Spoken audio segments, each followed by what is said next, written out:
mwema kila wakati. Naomba kilichopatikana basi kwa heshima.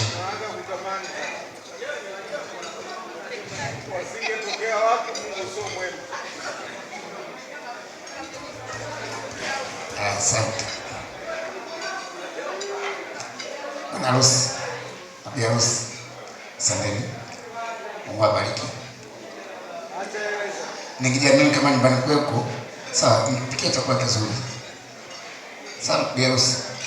Usema, kwa nini umemama? Sawa? Bila wewe, siningepata hiki. Nyinyi mmenikutanisha mimi na nyinyi. Asanteni sana, mbarikiwe sana. Mungu awabariki, mpate zaidi. Kesho na kesho kutwa tukutane, tusaidiane. Asanteni sana. MC, umeniambia muda umeisha. Asante. Ila nitaka nini? Basi. Hebu kidogo tu. Kikomo cha koma. Ndio wangu leo mpendeza sana. Suti yako nzuri. Yes. Na mimi nishone suti kama yako kwa fundo vya kufanana. Unaweza kunishonea?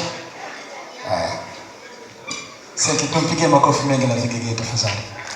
Asante. Naomba basi chukua kilicho kwa kwako na Mungu akubariki sana. Ulilokusudia basi nikapate kukamilika. Sivyo?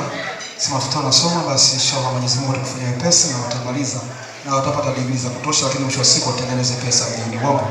Asante sana. Mungu akubariki sana. Pigeni makofi mengi sana kwa nyinyi mliotunza. Basi ndugu zangu, wageni waalikwa, mimi na mama tumefikia mwisho na tunaomba sasa harusi wetu